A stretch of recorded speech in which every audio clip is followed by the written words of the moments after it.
Bill Gates, the founder of Microsoft and one of the richest men alive, has been quietly buying thousands of acres of farmland across the United States.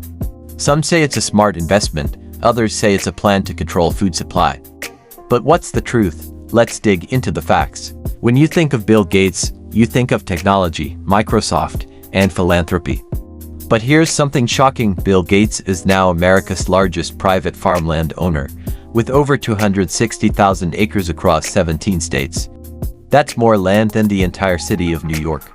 The question is, why would a tech billionaire spend billions of dollars buying farmland? According to the Land Report, Gates owns around 242,000 to 270,000 acres of farmland in the U.S. His land is spread across states like Louisiana, Arkansas, Nebraska, Washington, Florida, North Dakota, and more. In Nebraska alone, he bought about $113 million worth of farmland. The land isn't under his name directly. It's owned through Cascade Investment LLC, a private investment firm that manages his wealth. And yes, some deals even faced legal reviews, like in North Dakota, where the state attorney general checked if farmland purchase laws were violated. So why is Gates buying farmland? The answer might surprise you. The first question is why farmland? I tell you in some easy steps. So the first is food security. Farmland isn't just about crops. It's about survival. Think about it, population is growing, but land isn't. By owning vast amounts of farmland, Gates is securing control over one of the world's most essential resources, food. No matter how advanced technology gets, people will always need to eat. Whoever controls the food supply indirectly controls stability and power. That's why governments and billionaires look at farmland not as real estate, but as the foundation of national security. The second thing is long-term control over resources. Unlike tech stocks or short-term business deals, farmland gives permanent ownership over natural resources. Water rights, soil, crop production, these are not things you can invent in a lab. By quietly buying farmland across the U.S., Gates is locking in access to resources that will matter even more in the future: clean water, fertile soil, and direct control over what crops are grown. In 50 years, farmland could be more powerful than oil, and Gates seems to know this already. Third is stability and inflation hedge. Unlike the stock market that goes up and down every day, farmland is stable. Food prices rise with inflation, which means farmland income also grows naturally. That's why institutional investors like pension funds and billionaires love farmland. It's a safe bet. In recessions, people cut back on luxury items, but food demand never stops. That makes farmland one of the safest long-term assets on the planet. Wealth, building, and passive cash flow. Farmland isn't just sitting there. It produces crops, livestock, and renewable resources every single year. That means cash flow. Billionaires like Gates can lease land to farmers, sell the produce, or use it for renewable energy projects like wind and solar. It's not just wealth storage, it's wealth multiplication, but in a slow and sustainable way. And the last thing is influence and policy power. And here's the part nobody talks about: influence. By being the largest private farmland owner in the US, Gates also gains soft power over agriculture policy, food prices, and even climate initiatives. If the government is discussing farming subsidies, climate change strategies, or GMO regulations, someone who owns that much farmland is automatically at the table. It's not just land, it's leverage. Now let's go deeper.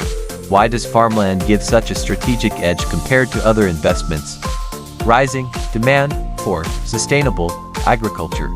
Climate change, food shortages, and population growth are pushing governments to prioritize sustainable farming. Owning farmland puts Gates in a position to influence how food is grown in the future: organic crops, renewable energy farming, even carbon credit projects. This isn't just land, it's a laboratory for the future of agriculture. Global supply chain leverage. Today's food system is global. Soybeans grown in the US feed animals in China. Wheat exports affect bread prices in Africa, and corn production influences biofuel markets. If you control even a slice of this system, you gain international leverage. For Gates, farmland becomes not just an asset, but a position of power in the global economy. Tech plus farming integration. Don't forget, Gates built his empire on technology. Imagine combining AI, drones, and precision farming with vast land ownership. By digitalizing agriculture, yields can skyrocket, costs can drop, and whoever owns the land also owns the data. That's a 21st century gold mine most people aren't even thinking about yet. Why this matters for the future? Who controls resources, controls the future. In the 20th century, oil was the ultimate resource. Whoever controlled oil pipelines controlled wars, economies, and even governments. In the 21st century, the new oil is food and water.